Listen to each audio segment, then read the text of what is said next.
Hey y'all, I'm Hope. Welcome back to my channel. Today I'm doing something a little bit different because what I want to do is try and go through some of my ebooks. I've done some unhauls in the past that are primarily books off my physical shelves, but I really want to do an ebook unhaul because I know that I have a bunch of stuff that I got that was in the Prime first reads kind of thing, or that I've picked up for free, that I just know I'm never going to read. They've been sitting here for years. I don't remember what any of them are about. A lot of them I just don't have that much interest anymore. So I'm going to be doing that today. We're just going to look through all of the books in my Kindle library, and I'm going to talk about some of the ones that I'm getting rid of and why I'm getting rid of them.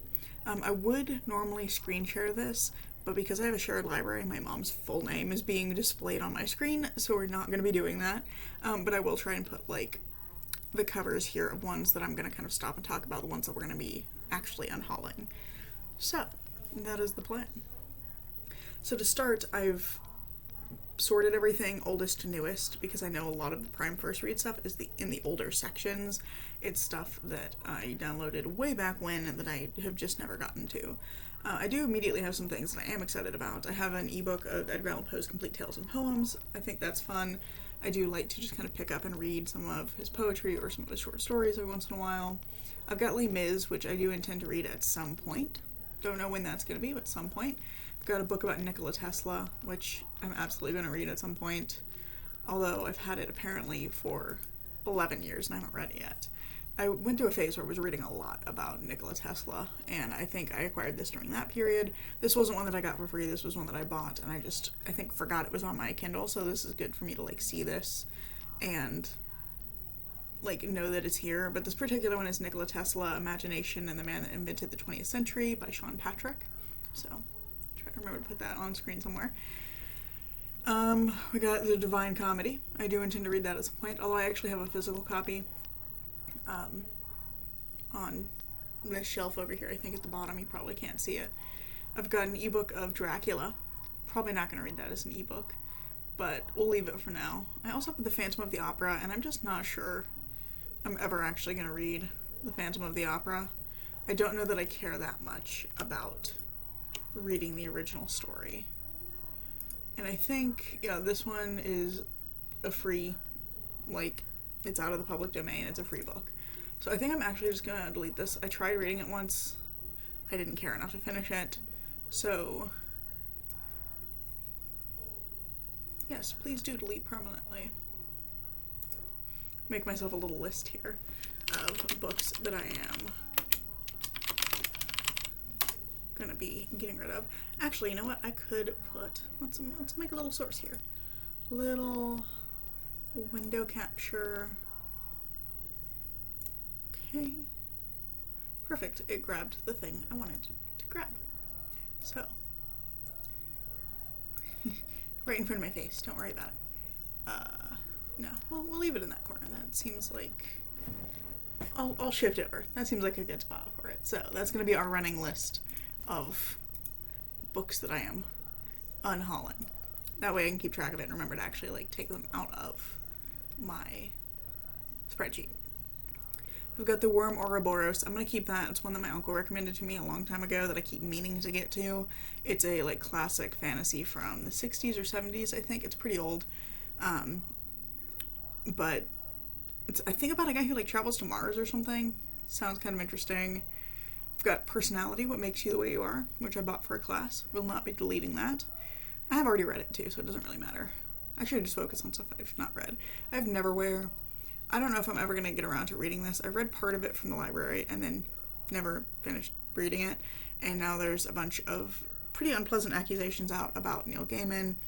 And I don't know if I'm going to come back to this. I'm going to leave this one for now, but it's kind of on thin ice, I've got a book on gender in the modern Sherlock Holmes. I do want to read that at some point. That's more academic. It's like a series of essays. I've got The Last Wish. I do want to read that at some point. I've got A Commonplace Book of the Weird. That looks interesting. It's a bunch of H.P. Lovecraft's unfinished short stories that other authors have now come in and written endings for. So I do want to read that at some point. That sounds pretty cool. I've got the updated edition of Alan Turing the Enigma that inspired that movie with Benedict Cumberbatch in it. I do want to read that at some point. I think Alan Turing is a really cool figure. Complete Raffles Collection by E.W. Hornung. This, if you've never heard of this, is a bunch of short stories about a gentleman thief, and it was written by Sir Arthur Conan Doyle's brother-in-law. And if I remember correctly, he was like partially inspired by the Sherlock Holmes stories to start writing his own stories. And this was the result. It sounds kind of fun. I read a little chunk of it once and thought it was kind of like a fun, fairly light feeling classic, so I probably will read that. I've also got What If? Serious scientific answers to absurd hypothetical questions. That sounds cool. My partner Jacob read this and thought it was interesting. Raven's Peak, World on Fire, Book 1. I don't remember anything about this. Let me take a look. Quiet little mountain town is hiding a big problem. When the townsfolk of Raven's Peak start acting crazy, Abigail Dressler is called upon to discover the root of the evil affecting people. She uncovers a demonic threat unlike any she's ever faced, and finds herself in a fight just to stay alive. Okay, that sounds very vague. And I don't know that I care that much about reading this. I'm certain that this was a Prime First Reads book. So, we are going to go ahead and delete Raven's Peak. So, on to the list. If I can spell. Onto the list it goes. I have the American Sociological Association Style Guide. That's very exciting. And Writing in Sociology. Also very exciting. These are from classes. Reality is Broken, Why Games Make Us Better and How They Change the World, How They Can Change the World by Jane McGonigal. I do want to read that. I read like a third of it at some point. I think the year I bought it was 2017. I did read a pretty good chunk of it and just didn't get around to finishing it. Also have an ebook of The Uncensored Picture of Dorian Gray. Will be keeping that as a favorite book. The Enigma of Reason, that was one that a different uncle recommended to me. I feel like I should read that so we can talk about it at some point. If I Understood You, I'd have This Look on My Face by Alan Alda. That one's pretty interesting. I have read a chunk of that one as well. And it's about, like, the art of science communication, which is really interesting to me and kind of relevant to my kind of work career interests. Rapid Falls. This was another Prime First Reads. That's a Kindle Unlimited book. About two sisters who survived a tragedy. It's been 20 years since Kara's boyfriend died in a horrible accident, and her sister Anna went to prison. Tragedy has become a local legend, but Kara has moved past her grief to have a successful career and happy family. Pity about Anna. Recently released from incarceration, she's struggling with addiction, guilt, and shame, a shattered life. Kara's forgiveness seems to be the only thing that helps her pick up the pieces. But as Anna pulls herself together, her memories of that night on the bridge start to come into focus, and few of them match her sisters. As past secrets unfold and nothing is what it seems anymore, Anna desperately searches for the truth, but what if Kara doesn't want her to find it, or Kara? I'm never quite sure on that one. I think I would still be interested in reading this. That sounds like a fairly fun thriller. We'll keep it. On to page 2 of 4. Blood for Blood, Zebo McKenzie, Book 1 by Victoria Selman. Ooh, it looks like it was shortlisted for an award. That's kind of cool. A gripping, twisty serial killer thriller. I do love a serial killer thriller. Zebo McKenzie profiles killers. Now one is profiling her. I'm intrigued. Rush Hour, London. A packed commuter train is torn apart in a collision. Picking through the carnage, ex-Special Forces profiler Zebo McKenzie helps a dying woman who passes on a cryptic message. He did it, you have to tell someone. When a corpse is found bearing the gruesome signature of a serial killer dormant for 25 years, Zebo is pulled into the hunt for the perpetrator. As the body count rises, it becomes clear he's on a new spree. But what's brought the London lacerator back after such a long hiatus? And does his sudden return have anything to do with the woman on the train? Okay. I'm intrigued. I like a serial killer book, so we'll keep that one as well. There's Smoke and Summons by Charlie and Holmberg, which I've heard good things about this author. I'm just not sure I care that much about this one. It's about a woman who's a human vessel for an ancient spirit, and she can be turned into a monster against her will. But doing so, hosting these ancient spirits could kill her. And there's a thief for hire as well. Okay. I'm not sure I care about this one as much. I know I've heard good things about this author, but I'm just not sure I'm that interested in this particular book. And I know this was a Prime First Reads, so I think we're going to delete this one as well.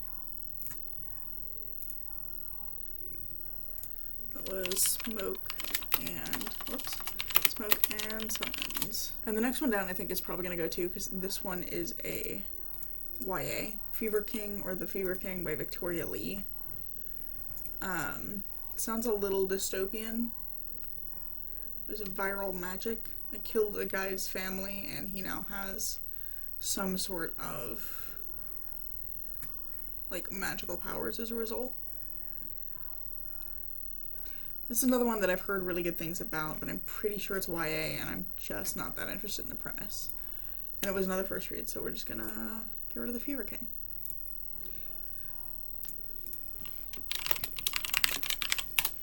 So then I have another Neil Gaiman. This one's also in Thin Ice. It's American Gods. We're just gonna leave it there.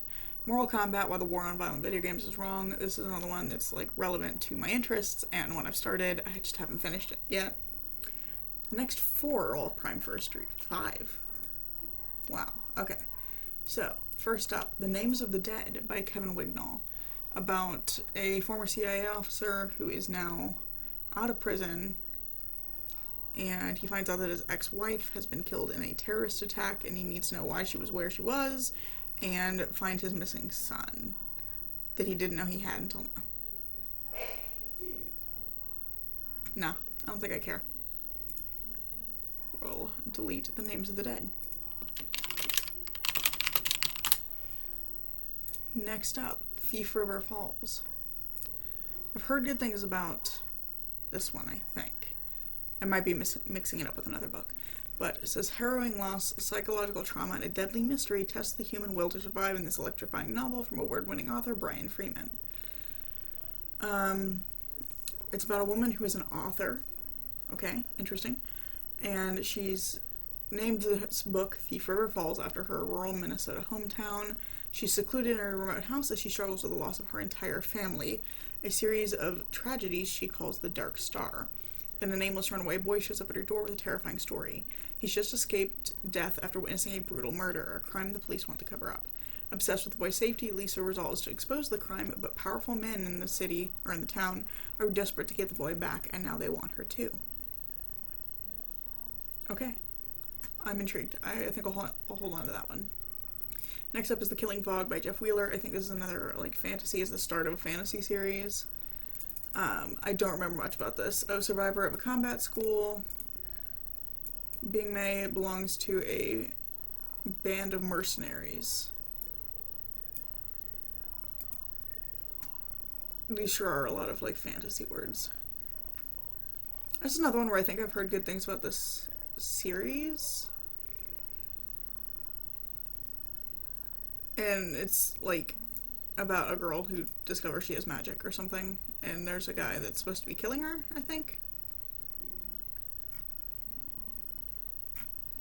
Honestly, just not that bothered about it, so we can remove The Killing Fog from my library. We're making a bit of a dent here. Rain Will Come by Thomas Holgate, which I think is another thriller.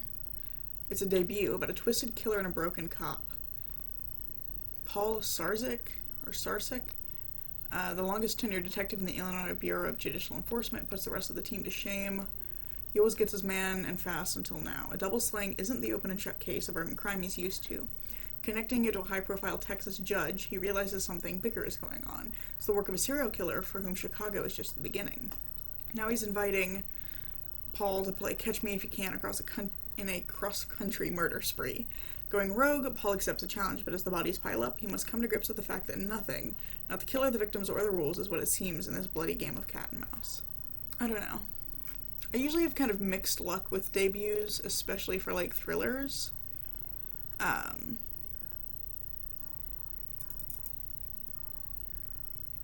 It looks like it deals a lot with, like, issues of justice, though, so I think I'll hold on to that one for now. Then we have The Girl Beneath the Sea by Andrew Mayne. This one I think I am kind of interested in reading. It's about a Florida police diver. She's coming from a From a scandalous Florida treasure hunters and drug smugglers, Sloane is forging her own path for herself and for her daughter, out from under her family's shadow. An auxiliary officer for Lauderdale Shores PD, she's the go-to diver for evidence recovery. Then Sloane finds a fresh kill floating in a canal. A woman whose murky history collides with Sloane's. Their troubling ties are making Sloane less a potential witness than a suspect, and her colleagues aren't the only ones following every move she makes. So is the killer. So she's being stalked by an assassin, and she is a police diver, which is interesting. I think I am still kind of interested in reading this one, so we'll keep this one as well. Man and Opium and Absinthe are my next two. And Man I do still want to read. It's a psychological story about the search for identity.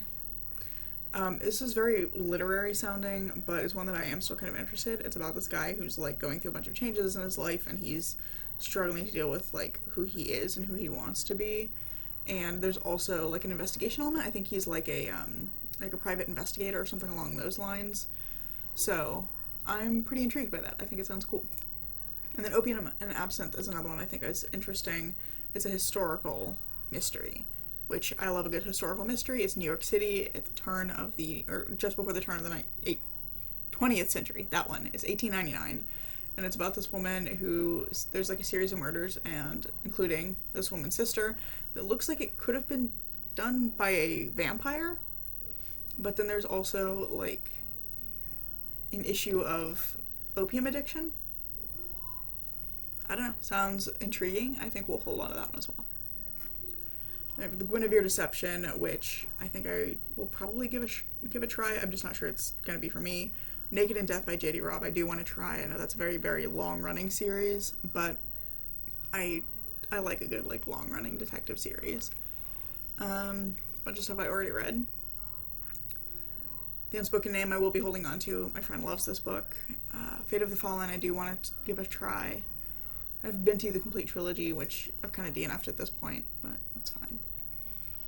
Got some series continuations. The Luminous Dead by Caitlin Starling. I am very excited to give that a try as well. I love like cave and underground and underwater horror. We got Penance by Kane Minato and The Vanished Palace by Alia de Rodard. We're starting to get into stuff that I have like bought specifically because I was interested in it. So there's going to be fewer things to take out. Far from the Light of Heaven, Dark Rise, The Bladed Faith. Got some Alia de Rodard books that I have read. We have The Foxhole Court. Those can stay, but yeah. Then we have Obsidian Island by Arden Powell, which I'm of two minds about because I pre-ordered this book, but then right before it came out or right after, I read a different one of their books for a class that was unfortunately my suggestion. It was not good. It felt like it was shocking for the sake of being shocking. And then I read another one of their books right after that and disliked it as well because of the way that it was dealing with its like queer and indigenous characters. I just didn't feel like it was handled well.